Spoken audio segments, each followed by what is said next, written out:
Capítulo 4. Papel da ciência na Gênese. Ponto 1. A história da origem de quase todos os povos antigos se confunde com a da sua religião. Por isso, os seus primeiros livros foram livros religiosos, e com todas as religiões se prendem ao princípio das coisas, que são também o da humanidade deram sobre a formação e disposição do universo, explicações em relação com o estado dos conhecimentos da época e dos seus fundadores. Disso resultou que os primeiros livros sagrados foram, ao mesmo tempo, os primeiros livros de ciência, como foram, durante muito tempo, o único código das leis civis. Ponto 2. Nos tempos primitivos, os meios de observação eram, necessariamente, muito imperfeitos. As primeiras teorias sobre o sistema do mundo deviam estar maculadas por erros grosseiros, mas tivessem sido esses meios tão completos como o são hoje. Os homens não teriam sabido deles se servir. Aliás, não podiam ser senão o fruto do desenvolvimento da inteligência e do conhecimento sucessivo das leis da natureza. À medida que o homem avançou no conhecimento dessas leis, penetrou os mistérios da criação e retificou as ideias que fez sobre a origem das coisas. Ponto 3. O homem foi incapaz de resolver os problemas da criação até o momento em que a chave deles lhe foi dada pela ciência. Foi necessário que a astronomia lhe abrisse as portas no espaço infinito e lhe permitisse nele mergulhar seus olhares, que, pelo poder do cálculo, pudesse determinar com precisão rigorosa o movimento, a posição, o volume, a natureza e o papel dos corpos celestes, que a física lhe revelasse as leis da gravidade, do calor, da luz e da eletricidade, que a química lhe ensinasse as transformações da matéria e a mineralogia, os materiais que formam a crosta do globo, que a geologia lhe ensinasse a ler nas camadas terrestres. A formação gradual desse mesmo globo. A botânica, a zoologia, a paleontologia e a antropologia deveriam iniciá-lo na filiação e na sucessão dos seres organizados. Com a arqueologia, pôde seguir as marcas da humanidade através das idades, todas as ciências, em uma palavra, completando-se umas com as outras, deveriam trazer o seu contingente indispensável para o conhecimento da história do mundo. Na sua falta, o homem não tinha por guia senão as suas primeiras hipóteses. Também, antes que o homem possuísse esses elementos de apreciação, todos os comentaristas da Gênese, cuja razão se furtava às impossibilidades materiais, volteavam no mesmo círculo sem poderem dele sair, e não o puderam senão quando a ciência abriu o caminho, abrindo brecha no velho edifício das crenças. E então tudo mudou de aspecto uma vez encontrado o fio condutor. As dificuldades foram prontamente aplainadas em lugar de uma gênese imaginária. Teve-se uma gênese positiva e de alguma sorte experimental. O campo do universo se estendeu ao infinito. Viu-se a Terra e os astros se formarem gradualmente, segundo leis eternas e imutáveis, que testemunham bem melhor a grandeza e a sabedoria de Deus do que uma criação miraculosa, saída de repente do nada, como uma mudança de objetivo, por uma ideia súbita da divindade, depois de uma eternidade de inação. Uma vez que é impossível conceber a Gênese sem os dados fornecidos pela ciência, pode-se dizer com toda a verdade que a ciência está chamada a constituir a verdadeira Gênese, segundo as leis da natureza. Ponto 4. No ponto em que chegou no século XIX, a ciência resolveu todas as dificuldades do problema da Gênese?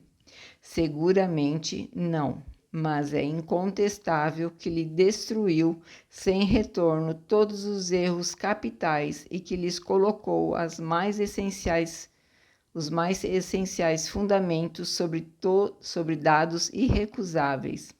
Os pontos ainda incertos não são, propriamente falando, senão questões de detalhes, cuja solução, qualquer que ela seja, no futuro, não poderá prejudicar o conjunto.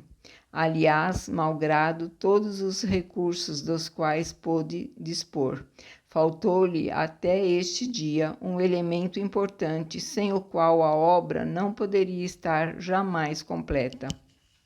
Ponto 5. De todas as gêneses antigas, a que mais se aproxima dos dados científicos modernos, malgrado os erros que ela encerra e que hoje são demonstrados até a evidência, é incontestavelmente a de Moisés. Alguns de seus erros são mais aparentes do que reais e provêm seja da falsa interpretação de certas palavras, cujo significado primitivo se perdeu, passando de idioma em idioma pela tradução ou cuja acepção mudou com os costumes dos povos, seja pela forma alegórica particular, ao estilo oriental e das quais tomou-se a letra em lugar de procurar-lhe o espírito. Ponto 6. A Bíblia contém evidentemente fatos que a razão desenvolvida pela ciência não poderia hoje aceitar e outros que parecem estranhos e repugnam, porque se prendem a costumes que não são mais os nossos. Mas ao lado disso haveria parcialidade, não reconhecendo que ela encerra grandes e belas coisas. A alegoria nela tem um lugar considerável e sob esse véu esconde verdades sublimes, que aparecem se procura o fundo do pensamento, porque então o absurdo desaparece. Por que não foi levantado esse véu mais cedo? De uma parte, foi a falta de luzes que apenas a ciência e a filosofia podiam dar, e por outro lado, o princípio de imutabilidade absoluta da fé, resultado de um respeito muito cego pela letra, sob o qual a razão deveria se inclinar, e por consequência o medo de comprometer os fundamentos de crenças estabelecidas sob o sentido literal. Estas crenças, partindo de um ponto primitivo, houve o receio de que, se o primeiro anel da cadeia viesse a se romper, todas as malhas da rede acabariam por se separar. Por isso fecharam-se os olhos, mesmo assim, mas fechar os olhos sobre o perigo não é evitá-lo. Quando um edifício cede, não é mais prudente substituir imediatamente as pedras más por boas, antes de esperar por respeito à antiguidade do edifício? Que o mal se torne sem remédio, o que seja preciso reconstruí-lo de alto a baixo? Ponto 7. A ciência, levando as suas investigações até as entranhas da terra e a profundeza dos céus, tem demonstrado, pois, de maneira irrecusável, os erros da Gênese mosaica, presa à letra, e a impossibilidade material de que as coisas tenham se passado assim como estão textualmente reportadas. Ela tem, por isso mesmo, ferido profundamente as crenças populares. A fé ortodoxa, com isso, se impressionou porque pensou ver a sua pedra de toque retirada. Mas quem deveria ter razão? A ciência caminhando prudente e progressivamente sobre o terreno sólido nos números e da observação, sem nada afirmar antes de ter a prova na mão ou uma relação escrita numa época na qual os meios de observação faltavam absolutamente? Quem deve prevalecer, afinal de contas, aquele que diz que 2 mais 2 são 5 e se recusa a verificar, ou aquele que diz que 2 mais 2 são 4 e o prova? Ponto 8. Mas então disse: se a Bíblia é uma revelação divina, Deus está, pois, enganado? Se não é uma revelação divina, não tem mais autoridade e a religião desmorona por falta de base. De duas coisas, uma: ou a ciência está errada ou tem razão. Se tem razão, não pode resultar que uma opinião contrária seja verdadeira. Não há revelação que possa se impor sobre a autoridade dos fatos. Incontestavelmente, Deus, que é todo verdade, não pode induzir os homens em erro, nem consciente, nem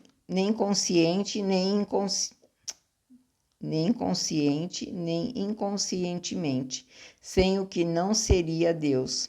Se, pois, os fatos contradizem as palavras que lhes são atribuídas, disso é preciso concluir logicamente que não as pronunciou ou que foram tomadas em sentido contrário. Se a religião sofre em algumas partes de suas contradições, o erro não se deve à ciência, que não pôde fazer que aquilo que é não seja, mas aos homens por terem fundado prematuramente dogmas absolutos dos quais fizeram uma questão de vida ou de morte, sobre hipóteses suscetíveis de serem desmentidas pela experiência. Há coisas com o abandono das quais é preciso se resignar, queira ou não queira, quando se pôde dispor de outro modo.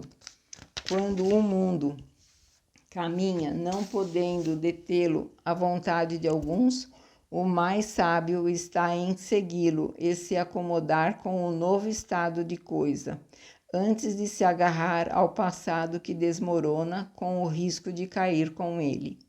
Ponto 9. Seria preciso, por respeito aos textos considerados sagrados, impor silêncio à ciência? Isso teria sido coisa tão impossível quanto impedir a terra de girar. As religiões, quaisquer que sejam, nunca ganharam nada por sustentarem erros manifestos. A missão da ciência é descobrir as leis da natureza. Ora, como essas leis são obras de Deus, não podem ser contrárias às religiões fundadas sobre a verdade. Lançar anátema ao progresso por atentatório à religião é lançá-lo à própria obra de Deus. Além disso, seria esforço inútil, porque todos os anátemas do mundo não impedirão a ciência de caminhar e a verdade de se fazer luz. Se a religião recusa caminhar com a ciência avança sozinha. Ponto 10. Apenas as religiões estacionárias podem temer as descobertas da ciência. Essas descobertas não são funestas senão aquelas que se deixam ultrapassar pelas ideias progressivas, imobilizando-se no absolutismo das suas crenças. Em geral, fazem uma ideia tão mesquinha da divindade que não compreendem que assimilar as leis da natureza reveladas pela ciência é glorificar a Deus por suas obras, mas em sua cegueira nisso preferem fazer homenagem ao espírito do mal. Uma religião que não estivesse em nenhum ponto em contradição com as leis da natureza, nada teria a temer do progresso e seria uma religião invulnerável. Ponto 11. A Gênese compreende duas partes, a história da formação do mundo material e a da humanidade, considerada em seu duplo princípio, corpóreo e espiritual. A ciência está limitada na pesquisa das leis que regem a matéria. No próprio homem, ela não estuda senão um envoltório carnal. Sob esse aspecto, chegou a constatar com uma precisão incontestável as partes principais do mecanismo do universo e do organismo humano. Sobre esse ponto capital, pode, portanto, completar a Gênese de Moisés e retificar-lhe as partes defeituosas. Mas a história do homem, considerado como ser espiritual, se liga a uma ordem especial de ideias que não é do domínio da ciência propriamente dita, e da qual esta, por este motivo, não fez objeto de suas investigações. A filosofia, que tem mais particularmente esse gênero de estudo em suas atribuições, não formulou sobre esse ponto senão sistemas contraditórios, desde a espiritualidade pura até a negação do princípio espiritual, e mesmo de Deus, sem outras bases do que as ideias pessoais dos seus atores. Deixou, pois, a questão indecisa por falta de um controle suficiente. Ponto 12. Esta questão, todavia, é para o homem a mais importante por dizer respeito ao problema de seu passado e de seu futuro. A do mundo material não o toca senão indiretamente. O que lhe importa, antes de tudo, é saber de onde vem, para onde vai, se já viveu, se viverá ainda e qual sorte lhe está reservada. Sobre essas questões, a ciência está muda. A filosofia não dá senão opiniões que concluem em sentido diametralmente oposto, mas ao menos permite discutir, o que faz com que muita gente se anime de seu lado, de preferência ao da religião que não discute. Ponto 13. Todas as religiões estão de acordo sobre o princípio da existência da alma, sem, todavia, demonstrá-lo, mas não se põem de acordo nem sobre a sua origem, nem sobre o seu passado, nem sobre o seu futuro, sobretudo nem naquilo que é essencial sobre as condições das quais depende a sua sorte futura. Elas fazem, na maioria de seu futuro, um quadro imposto à crença de seus adeptos, que não pode ser aceito senão pela fé cega, mas não pode suportar um exame sério. O destino que dão à alma, estando ligado em seus dogmas às ideias que se fizeram do mundo material e do mecanismo do universo nos tempos primitivos, é inconciliável com o estado dos conhecimentos atuais, não podendo, pois, senão perder ao exame e à discussão, acham mais simples proscrever um e outro. Ponto 14. Dessas divergências relativas ao futuro do homem, nasceram a dúvida e a incredulidade. Todavia, a incredulidade deixa um vazio penoso. O homem encara com ansiedade o desconhecimento onde, cedo ou tarde, deverá entrar fatalmente a ideia do nada. Gela-o, a sua consciência lhe diz que, além do presente, há para ele alguma coisa, mas o quê? Sua razão desenvolvida não lhe permite mais aceitar as histórias que abalaram a sua infância, tomar a alegoria pela realidade. Qual é o sentido dessa alegoria? A ciência rasgou com um canto de véu, mas não lhe revelou o que mais importa saber. Ele interroga em vão, ninguém lhe responde de maneira peremptória e própria para acalmar as suas apreensões. Por toda parte encontra a afirmação se chocando contra a negação, sem provas mais positivas, de uma parte e da outra. Daí a incerteza, e a incerteza sobre as coisas da vida futura faz com que o homem se arroje com um certo frenesi sobre as coisas da vida material. Tal é o inevitável efeito das épocas de transição, o edifício do passado desmorona e o do futuro não está ainda construído. O homem está como o adolescente que não tem mais a crença ingênua dos primeiros anos e não tem ainda os conhecimentos da idade madura. Não tem senão vagas aspirações que não sabe definir. Ponto 15. Se a questão do homem espiritual permaneceu até os nossos dias no estado de teoria, foi porque faltaram os meios de observação direta que se teve para constatar o estado do mundo material, e o campo permaneceu aberto às concepções do espírito humano. Enquanto o homem não conheceu as leis que regem a matéria e não pôde aplicar o método experimental, errou de sistema em sistema com relação ao mecanismo experimental. Errou de sistema em sistema com relação ao mecanismo do universo e à formação da Terra. E isso ocorreu tanto na ordem moral quanto na ordem física. Para fixar as ideias, tem faltado o elemento essencial, o conhecimento das leis do princípio espiritual. Esse conhecimento estava reservado para a nossa época, como o das leis da matéria foi obra dos 2 últimos séculos. Ponto 16. Até o presente, o estudo do princípio espiritual, compreendido na metafísica, foi puramente especulativo e teórico. No espiritismo é todo experimental, com a ajuda da faculdade medianímica mais desenvolvida de nossos dias e, sobretudo, generalizada e melhor estudada. O homem se acha na posse de um novo instrumento de observação. A mediunidade foi para o mundo espiritual o que o telescópio foi para o mundo astral e o microscópio para o mundo dos infinitamente pequenos permitiu explorar, estudar, por assim dizer, de visu, suas relações com o mundo corpóreo, isolar no homem vivente o ser inteligente do ser material e de vê-los agirem separadamente. Uma vez em relação com os habitantes desse mundo, pôde-se seguir a alma em sua caminhada ascendente, em suas migrações, em suas transformações, pôde-se, enfim, estudar o elemento espiritual.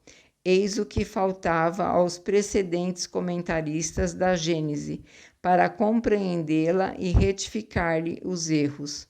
Ponto 17. O mundo espiritual e o mundo material, estando em contato incessante, são solidários um com o outro. Ambos têm sua parte de ação na Gênese. Sem o conhecimento das leis que regem o primeiro, seria tão impossível constituir uma Gênese completa quanto é. A um estatuário, dar vida a uma estátua. Somente hoje, se bem que nem a ciência material nem a ciência espiritual tenham dito a sua última palavra, o homem possui os 2 elementos próprios para lançar luz sobre esse imenso problema. Eram indispensáveis necessariamente essas 2 chaves para se chegar a uma solução mesmo aproximada.